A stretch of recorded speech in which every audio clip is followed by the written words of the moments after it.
જય શ્રી કૃષ્ણ ભક્તજનો, આજે હું તમને સંભળાવું છું સંત ચરિત્ર. તેમાં સંભળાવું છું રામાનુજાચાર્યનો પ્રપત્તિ માર્ગ. તો ચાલો આપણે સાંભળીએ. પરમાત્મા શ્રી સંતરામ મહારાજ અતિશય કૃપા કરે ત્યારે પ્રભુમાં પ્રેમ થાય છે. સંતો જીવને પૈસા આપીને સુખી કરતા નથી. કોઈ શ્રીમાન પાછળ પડો, એની ખુશામદ કરો તો તે કદાચ તમને પૈસા આપે, સુખી કરે. સંત કૃપા કરે ત્યારે પૈસા નહીં, પ્રેમ આપે છે. બ્રહ્મજ્ઞાની થવું કઠણ નથી, બ્રહ્મ પ્રેમી થવું કઠણ છે. કેટલાકમાં જ્ઞાન હોય છે, તે આત્મા પરમાત્માના સ્વરૂપને જાણે છે, છતાં પ્રેમ તો પૈસા સાથે, કપડા સાથે, ચપ્પલ સાથે કેમ કરે છે? જેને પરમાત્માનું જ્ઞાન નથી તે જગત સાથે પ્રેમ કરે છે. જેને પરમાત્મા સ્વરૂપનું જ્ઞાન છે તે પરમાત્મા સાથે પ્રેમ કરે છે. જ્ઞાન પ્રાપ્તિ થયા પછી ભક્તિ કરવી. વૈષ્ણવાચાર્યો કહે છે, જ્ઞાન થયા પછી ભગવાન સાથે પ્રેમ કરે તે ભક્તિ છે. કર્મ કરવાથી મન શુદ્ધ થાય છે. જ્ઞાનથી પરમાત્માનું સ્વરૂપ જાણી શકાય છે. જ્ઞાન થયા પછી ભક્તિ થાય છે. જેને પરમાત્માનું જ્ઞાન મળતું નથી તે જગત સાથે પ્રેમ કરશે. પરમાત્મા સાથે પ્રેમ કરે તે ભક્તિ છે. જ્ઞાનથી દુઃખની નિવૃત્તિ થાય છે. જ્ઞાની બ્રહ્મરસમાં ડૂબેલો રહે છે. માછલો પાણીમાં ડૂબેલો રહે છે. પાણીમાં ડૂબેલો રહેવાના કારણે તેને ગરમી નથી લાગતી, પણ સાથે સાથે તે પાણી પણ પી શકતો નથી. જ્ઞાની જે બ્રહ્મરસમાં ડૂબેલો છે તેમને કોઈ દુઃખ નથી. જ્ઞાનીને દુઃખ તો રહેતું નથી, પણ પરમાત્માના રસાત્મક સ્વરૂપનો, આનંદ સ્વરૂપનો તેમને અનુભવ પણ થતો નથી. જ્યાં અતિશય પ્રેમ ત્યાં પરમાત્મા પોતાનું સ્વરૂપ પ્રગટ કરે છે. જ્યાં ઓછો પ્રેમ ત્યાં પડદો હોય છે. જ્યાં પ્રેમ વધે ત્યાં પડદો દૂર થાય છે. જ્ઞાનીએ પરમાત્માના દર્શન માટે, રસનો પ્રત્યક્ષ અનુભવ કરવા પ્રભુ પ્રેમી થવું પડશે. જ્ઞાની ભક્તિ ન કરે ત્યાં સુધી પ્રભુ માયાના પડદામાં રહે છે. પ્રભુ પોતાનું સ્વરૂપ છુપાવે છે. જ્ઞાની પુરુષોના બ્રહ્મ નિરાકાર છે. નિરાકાર સાથે વધારે સમય પ્રેમ ન કરી શકાય. નિરાકારની ક્રિયા નથી. નિરાકાર નિષ્ક્રિય છે. નિરાકાર સાથે વધારે સમય પ્રેમ કેવી રીતે કરી શકાય? વૈષ્ણવાચાર્ય કહે છે, ભગવાન સગુણ સાકાર છે. તેમની સાથે પ્રેમ કરો તો આનંદની અનુભૂતિ થશે. તેમની સાથે પ્રેમ કરો તો આનંદની અનુભૂતિ થશે. લક્ષ્મીજી નારાયણની સેવા કરે છે. સેવા કરતાં કરતાં લક્ષ્મીજીની આંખમાં આંસુ આવે છે. ભગવાને આંસુ સારવાનું કારણ લક્ષ્મીજીને પૂછ્યું તો લક્ષ્મીજીએ કહ્યું, તમે જગતમાં શંકરાચાર્યજીને મોકલ્યા. શંકરાચાર્યજીએ બ્રહ્મ નિરાકાર છે તેનો ઉપદેશ કર્યો. જો બધા નિરાકારને માનશો તો ભગવાનની સાકાર સ્વરૂપની સેવા પૂજા કોણ કરશે?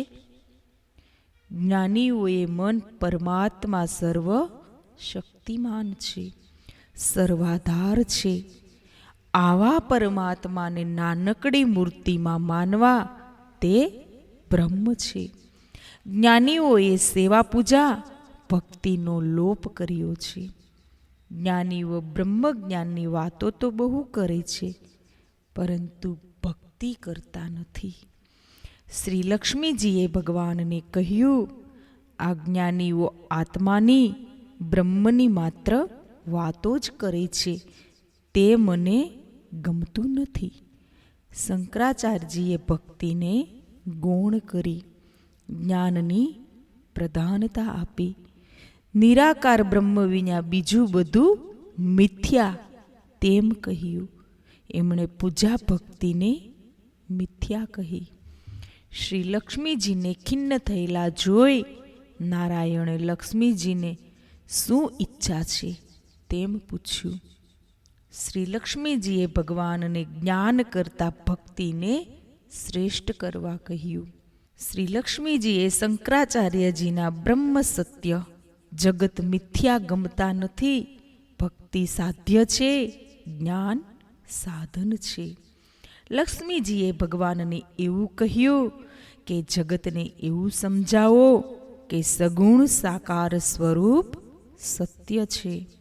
ભગવાનનું નામ, ભગવાનની લીલા સત્ય છે. વૈષ્ણવાચાર્ય ભક્તિને શ્રેષ્ઠ ગણી છે. ભગવાનના ધામ, નામ, લીલા સ્વરૂપને શ્રેષ્ઠ માન્યા છે. ભક્તિ છિન્ન ભિન્ન થાય નહીં. સમાજ શંકરાચાર્યના ઉપદેશથી અવળે માર્ગે જાય નહીં. માટે શ્રી લક્ષ્મીજીએ જ્ઞાનને ગૌણ કરી ભક્તિને શ્રેષ્ઠ કરવા કહ્યું. વેદાંતમાં જ એક બ્રહ્મ તત્વને સત્ય માન્યું છે. વૈષ્ણવ મતમાં બ્રહ્મ, જીવ, જગત ત્રણેયને સત્ય માન્યા છે. જગતનું પરિવર્તન થાય છે. માટીનો ઘડો તૂટ્યો તે માટીમાંથી ઉત્પન્ન થયો હતો. તૂટવાના કારણે ફરી માટીમાં મળી ગયો. જગતનો વિનાશ થતો નથી. જગતનો તિરોભાવ થાય છે. કાર્ય કારણમાંથી પ્રગટ થાય છે. એ કાર્ય કારણમાં મળે છે. વૈષ્ણવો જગતને સત્ય માને છે. શંકરાચાર્ય જગતને મિથ્યા માને છે. જગતનો મોહ છોડવા કહે છે. જગત મિથ્યા છે એમ બોલવું સહેલું છે, પણ સમજવું કઠણ છે. કથા પૂરી થઈ, ચપ્પલ ચોરાયા, તુરત જ દુઃખ થશે. જો જગતને મિથ્યા સમજ્યો હોત તો દુઃખ ન થાત. જગત ભગવાનનું છે. જગતમાં જે કંઈ છે તે ભગવાનનું છે. તારું કશું નથી. ત્યાગીને ભોગવો. જે શરીરમાં જીવાત્મા છે એ શરીરના માલિક પણ પરમાત્મા છે. વૃદ્ધાવસ્થા આવશે જ. આ શરીર પર અન્યનો હક છે. આ શરીર છોડવું જ પડશે. તનના, ધનના, ઘરના, જગતના માલિક ભગવાન છે. શંકરાચાર્ય વૈષ્ણવાચાર્યના તત્વજ્ઞાનનું રહસ્ય એક જ છે. શબ્દમાં ઝઘડો છે, તત્વ એક છે.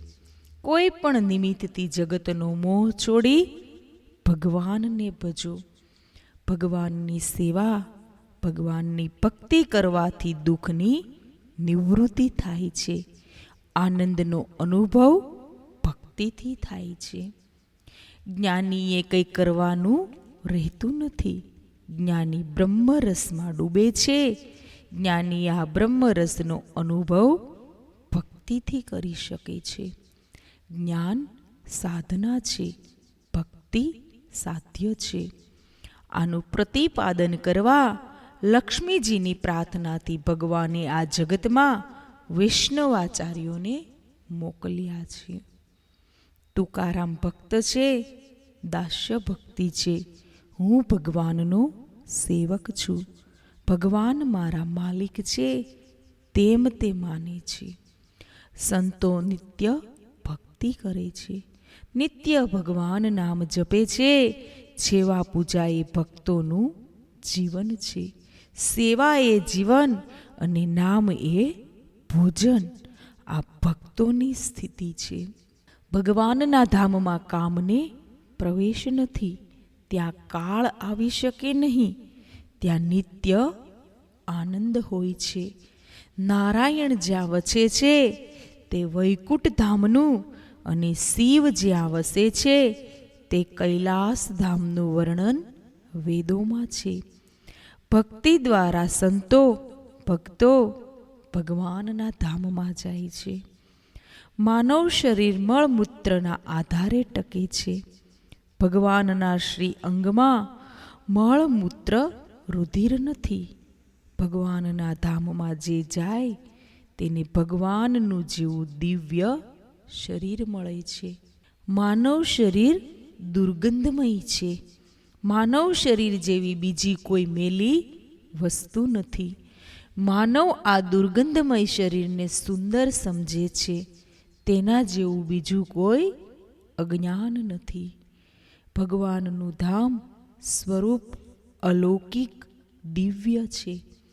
ભગવાનને પાપનો સ્પર્શ નથી. સૂર્યને અંધકારનો સ્પર્શ નથી. ભગવાનના ધામમાં કેવળ આનંદ છે. ત્યાં જીવ ભગવાન જેવો થાય છે. આવા જીવ સાથે ભગવાન રમે છે. કેટલાક સંતોની ઈચ્છા ભગવાન સાથે જ રમવાની હોય છે. આવા ભગવાનના પ્યારા સંતો ગોકુલધામ વૈકુંઠ ધામમાં નિત્ય લીલા કરે છે. જ્ઞાની નિરાકાર બ્રહ્મને સત્ય માને છે. વૈષ્ણવો નામ ધામ લીલા રૂપને સત્ય માને છે. ભગવાનના ધામમાં કેવળ આનંદ જ છે. લક્ષ્મીજીએ નારાયણને ભક્તિ સંપ્રદાયનો મહિમા વધે તેવા આચાર્યને ધરાધામ પર મોકલવા વિનંતી કરી હતી. જ્ઞાની ગમે તેવો હોય તેને પેટની પૂજા તો કરવી પડે છે. જ્ઞાની જો પેટની પૂજા કરે છે તો ભગવાનની પૂજા કેમ છોડે છે? શંકરાચાર્યના તત્વજ્ઞાનથી લોકો સૂક્ષ્મ બન્યા હતા. આત્માને પાપ પુણ્ય નથી એમ તેઓ કહે છે, પરંતુ અનુભવ વિના આ વ્યર્થ છે. કેટલાક આત્માના આનંદનો અનુભવ કરે છે, પણ તે આનંદ સર્વકાળ ટકતો નથી. જ્ઞાનીને તાવ આવે છે. આ તાવ કોને આવ્યો? તાવ દેહને આવે છે, પણ જ્ઞાનીને તાવ મને આવ્યો તેમ લાગે છે. જ્ઞાની સાધારણ દુઃખમાં વ્યાકુળ થઈ જાય છે. જ્ઞાનને ભૂલે છે. જ્ઞાની સાધારણ દુઃખમાં વ્યાકુળ થઈ જાય છે. અંતકાળમાં તો મહાદુઃખ આવે છે. આ વખતે શરીરના દુઃખને તે પોતાનું દુઃખ માને છે. જ્ઞાની જો ભગવાનની સેવા પૂજા ન કરે તો તેનું પતન થાય છે. ભક્તિ માર્ગમાં ભગવાનનો આધાર મુખ્ય છે.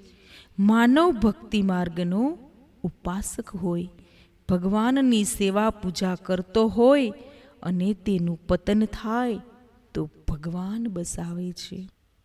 લક્ષ્મીજીની ભગવાન નારાયણને પ્રાર્થના થઈ કે ભક્તિની શ્રેષ્ઠતા સમજાવે, ભક્તિનો મહિમા વધારે તેવા આચાર્યને મોકલો. શ્રી રામાનુજાચાર્ય, શ્રી મધ્વાચાર્ય, શ્રી વલ્લભાચાર્ય આ ભક્તિ માર્ગના આચાર્યો ભક્તિની પ્રતિષ્ઠા કરવા પ્રગટ થયા. રામાનુજાચાર્ય વૈષ્ણવ ભક્તિનો પ્રચાર કર્યો.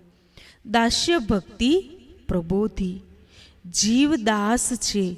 જીવ સેવા પૂજા ભક્તિથી ઈશ્વર જેવો થાય છે તેમ કહ્યું.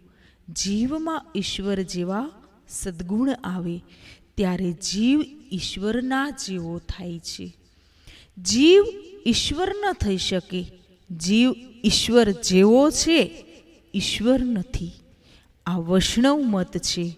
શંકરાચાર્યજી બ્રહ્મને જાણે તે બ્રહ્મરૂપ થાય તેમ કહે છે. ઘડાને જાણનારો તે ઘડો નથી, તે ઘડાથી અલગ છે. બ્રહ્મને જાણનાર બ્રહ્મ નથી, બ્રહ્મથી અલગ છે. વૈષ્ણવો જીવને દાસ માને છે. જીવ નિયમ્ય છે, પરમાત્મા નિયામક છે. ઈશ્વરી શક્તિ જીવનમાં આવે તેથી જીવ ભગવાન જેવો બને છે. રામાનુજાચાર્યે વૈષ્ણવ સિદ્ધાંત પ્રચલિત કર્યો. રામાનંદ સંપ્રદાય સ્થાપ્યો. આ સંપ્રદાય દક્ષિણ ભારતમાં પ્રચલિત છે. ભક્તિ સંપ્રદાયના રામાનુજાચાર્ય, માધવાચાર્ય, નિંબાર્કચાર્ય, વલ્ભાચાર્ય આચાર્યો દક્ષિણમાં થયા. દક્ષિણ ભારત ભક્તિનું પિયર છે. ત્યાં વિશાળ મંદિરો છે. કાવેરી નદીને તીરે શ્રીરંગનાથજીનું મંદિર છે. રામાનુજાચાર્ય કહે છે, વૈકુંઠનું જે વર્ણન કરે છે તે વર્ણન મુજબનું આ શ્રીરંગમ મંદિર છે. શંકરાચાર્યજી પણ કેરળમાં દક્ષિણમાં જન્મ્યા. વૈશાખ સુદ છઠના દિવસે રામાનુજાચાર્ય પ્રગટ થયા છે. વૈશાખ સુદ પાંચમના દિવસે શંકરાચાર્યજી પ્રગટ થયા છે. લક્ષ્મીજીની આજ્ઞાથી રામાનુજાચાર્ય પ્રગટ્યા છે. ભક્તિને શ્રેષ્ઠ કરવા રામાનુજાચાર્યનું પ્રાગટ્ય થયું છે. માયામાં બહુ શક્તિ છે. જે માયાનો બહુ ઉપયોગ કરે તે માયાદાસ બને છે. જીવ જો ભગવાનનો દાસ બને તો માયામાંથી છૂટે છે. બાલ્ય વયમાં રામાનુજાચાર્ય દાસભાવથી નારાયણની ભક્તિ કરતા. ભગવાનના ભક્તોનો હું નોકર છું તેમ તે કહેતા. ભક્તિથી અભિમાન મરે છે. જે જ્ઞાનમાં ભક્તિનો સાથ નથી તેમાં અભિમાન આવે છે. અભિમાન બધા દુર્ગુણોને લઈને આવે છે. રામાનુજાચાર્ય લક્ષ્મીનારાયણની સેવા પ્રચલિત કરે છે. રામાનુજાચાર્ય વિભીષણની શરણાગત ભાવની કથાને મહત્વ આપે છે. પ્રભુ પ્રત્યે શરણાગતિનો ભાવ એ ભક્તિમાં મુખ્ય છે. વાલ્મીકી રામાયણને રામાનુજાચાર્ય મહત્વ આપે છે. વલ્ભાચાર્ય શ્રીમદ ભાગવતને મહત્વ આપ્યું છે. શરણાગત ભાવમાં સર્વ પ્રકારનું અભિમાન ત્યજી જીવે પરમાત્માના શરણે જવાનું છે. ધર્મ નહીં, ધર્મનું અભિમાન છોડવાનું છે. સત્કર્મથી અભિમાન વધે છે. અભિમાન મરે તે માટે ભક્તિ વધારવાની છે. રામાનુજાચાર્યે ધર્મ છોડવાની આજ્ઞા નથી કરી. સત્કર્મ કરો. અભિમાન ન આવે તે જોજો. હૃદય દીન બને તે જોજો. અભિમાનને મારવા ધર્મ છે એમ કહ્યું છે. કેટલાક 4 વાર સ્નાન કરે છે. આવા સ્નાનથી શુદ્ધિ થતી નથી. એમ તો જળનો માસલો આખો દિવસ સ્નાન કરે છે તે શુદ્ધ થતો નથી. તેનો ભાવ મલિન હોય છે. સ્નાનથી નહીં, અભિમાન છોડવાથી શુદ્ધિ થાય છે. જીવ ઈશ્વરનો અંશ છે. અતિ પાપી હોય પણ જીવમાં એવો પ્રસંગ આવે જીવ સુધરી જાય. રામાનુજાચાર્ય પ્રપત્તિ માર્ગ બતાવ્યો છે. ધર્મ કોઈનો તિરસ્કાર કરવા નથી. કોઈ ધર્મ છોડે તો તેનું પતન થાય છે. ધર્મનું અભિમાન છોડી પ્રભુને શરણે જવું જોઈએ. રામાનુજાચાર્યના ગુરુએ તેમને નારાયણ મંત્રની દીક્ષા આપી હતી. મંત્ર એ ગુપ્ત શક્તિ છે. મંત્ર પ્રગટ ન કરો. રામાનુજાચાર્ય સતત ભગવાનની સેવા કરે છે. રામાનુજાચાર્યએ ગુરુએ મંત્ર દીક્ષા આપી ત્યારે તેમને મંત્ર પ્રગટ કરવા ના કહી હતી. એકવાર 100 વૈષ્ણવોના માધ્યમમાં રામાનુજાચાર્યે ગુરુએ આપેલ દીક્ષા મંત્ર જોરથી બોલ્યા. ગુરુજીએ રામાનુજાચાર્યને કહ્યું, ગુપ્ત રાખવાનો મંત્ર તે પ્રગટ કેમ કર્યો? તું નર્કમાં જઈશ. રામાનુજાચાર્યે કહ્યું, હું ભલે નર્કમાં જાઉં, મારા વૈષ્ણવો તો મંત્ર શ્રવણ કરવાના કારણે સ્વર્ગમાં જશે ને. રામાનુજાચાર્ય રંગનાથ ભગવાનની નિત્ય સેવા કરે છે. રામાનુજાચાર્ય ગુરુને મળવા જાય છે ત્યારે ગુરુએ શરીર છોડી દીધું હોય છે તેવી કથા છે.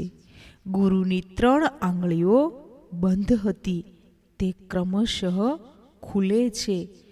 રામાનુજાચાર્ય આનો ભાવ સમજી જાય છે. એમના ગુરુના 3 કાર્યો બાકી હતા. રામાનુજાચાર્યએ 3 કાર્યો પૂરા કરવાનું વચન આપે છે. આ 3 કાર્યોમાં પ્રવૃત્તિ માર્ગનું પ્રસારણ, બ્રહ્મસૂત્રના અધૂરા ભાષ્યને પૂરું કરવાનું, દાસ્ય ભક્તિ પ્રસારનું, ગુરુ અજ્ઞાને રામાનુજાચાર્ય સમાજને ભક્તિનો આદર્શ દેખાડે છે. વેદ મર્યાદા સાથે પ્રેમથી સેવા કરવાનું તેમણે પ્રબોધ્યું. લક્ષ્મીનારાયણની સેવાનો માર્ગ તેમણે બતાવ્યો. રામાનુજાચાર્યે શરણાગત ધર્મ બતાવ્યો. વૈષ્ણવ ધર્મનો પ્રચાર કર્યો. રામાનુજાચાર્યનો વિશિષ્ટાદ્વૈત સિદ્ધાંત છે.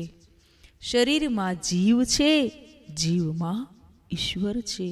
જીવ અતિ સૂક્ષ્મ છે, તેના કરતાં અંદર બિરાજેલા નારાયણ અતિ સૂક્ષ્મ છે. જીવ અને જગત આ બંને ભગવાનના શરીર છે. જીવમાં પણ ભગવાન છે.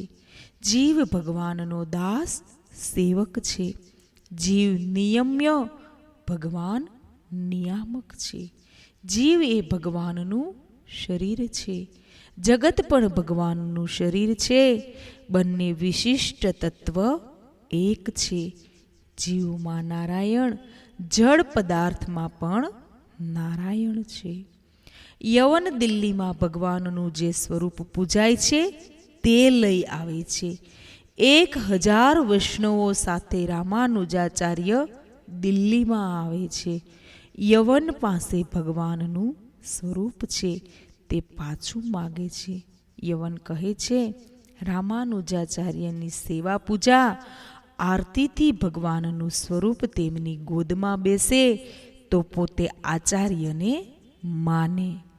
ભગવાનનું સ્વરૂપ આરતીથી પ્રસન્ન થઈ આચાર્યની ગોદમાં બિરાજે છે.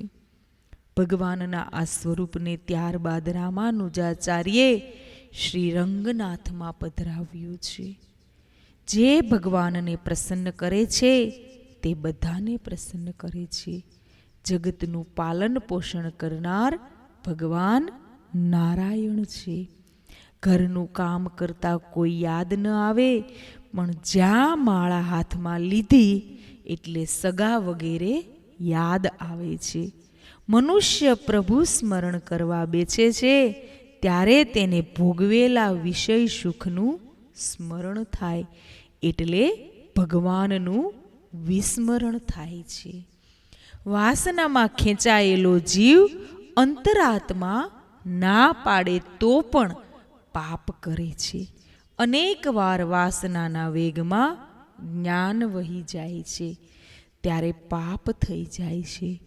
અમુક વખતે પાપ કરવાનો પ્રસંગ આવે, પાપ કર્યા વગર ન જ રહેવાય, પાપ કર્યા વગર છૂટકો કે ઉપાય જ ન હોય, ત્યારે પાપ કરતી વખતે ભગવાનને સાથે રાખીને જ પાપ કરવાનું. ઇન્દ્રિયો ઉપર વિશ્વાસ ન કરો, મનનો વિશ્વાસ તો કદી પણ ન કરો. મહાપુરુષોની સેવા મુક્તિનું દ્વાર છે. બ્રહ્મજ્ઞાનની વાતો કરે પણ પૈસા અને પ્રતિષ્ઠા સાથે પ્રેમ કરે એ ખરો જ્ઞાની નથી. માનવ શરીર વિષય સુખોમાં વેડફી નાખશો નહીં. સંસારના જડ પદાર્થો સાથે અતિ સ્નેહ કરવાથી જડાધ્યાસ પણ વધે છે. માનવ જીવન ભોગ માટે નથી, તપ કરવા માટે છે. લગ્ન કર્યા વગર આ વિકાર વાસનાનો નાશ થઈ શકતો નથી. જય શ્રી કૃષ્ણ, જય લક્ષ્મીનારાયણ, જય રંગનાથ ભગવાન.